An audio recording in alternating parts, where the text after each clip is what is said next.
ধর্ষকের একটাই শাস্তি চাই, মৃত্যু। ডাইরেক্ট অ্যাকশন হবে, কোনো আপোষ হবে না।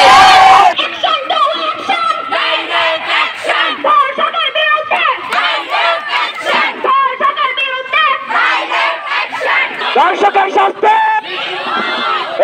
ধর্ষকের শাস্তি, ধর্ষকের শাস্তি। ধর্ষকের ফাঁসি চাই, আমরা আর কোনো ধর্ষণ চাই না। সেটাই বোঝাতে চাই। এই বাংলাদেশে নারীরা আজ অরক্ষিত, যেখানে 8 বছরের শিশু আসিয়াকে ধর্ষণ করা হয় এবং কোনো শাস্তি দেওয়া হয় না। আজকের মেয়েরা নিরাপদ না, যে বোনের বাসায় গিয়েও কখনোই সে একটা পরিপূর্ণ নিরাপত্তা পায় না। তাহলে আমরা আজকে কোথায়, কার কাছে নিরাপদ? আমরা পুরো বাংলাদেশের নারীরা আজকে কোথাও নিরাপদ না। একটা অনিশ্চয়তা, এই যে আমাদের রাজপথে টিউশনি করে আসি যখন মেয়েরা, আমরা কোনো নিরাপত্তা পাই না। আজকে রিক্সাওয়ালা আমাদেরকে দেখে টিস করে, আমাদেরকে বাসে আমরা অনিরাপদ। আমরা তাই চাই সব নারীরা আমরা জেগেটি সাথে আমাদের ভাইরা যারা আছে তারা আমাদেরকে সহায়তা করবে এবং আমাদের অবশ্যই তারা। আমাদের কর্মসূচির বর্তমানে একটাই দাবি, ধর্ষকের একমাত্র শাস্তি মৃত্যু। এছাড়া এর থেকে জঘন্য শাস্তি আর কিছু হতে পারে না। একটা শিশু যেখান থেকে নারী হয়ে সে রক্ষা পায় না, সেখানে বাংলাদেশের স্বাধীনতা বলতে কিছু করতে পারে না। আমরা মনে করি স্বাধীনতা বলতে সেটাকেই বোঝায় যেখানে একটা নারীর সর্বোচ্চ নিরাপত্তা থাকবে।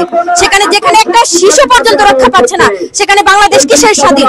সেই স্বাধীনতার জন্য আমরা আবার নেমেছি। বাংলাদেশের নারীদের নিরাপত্তা দেওয়া হোক।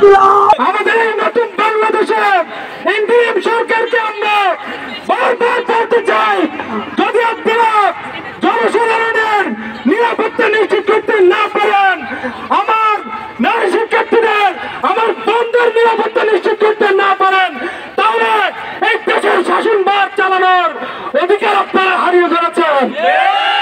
আপনারা যদি এই দেশের শাসনভার কার্যক্রম পরিচালনা করে যেতে চান, তাহলে অতি সত্তর ধর্ষকদের বিচার নিশ্চিত করুন।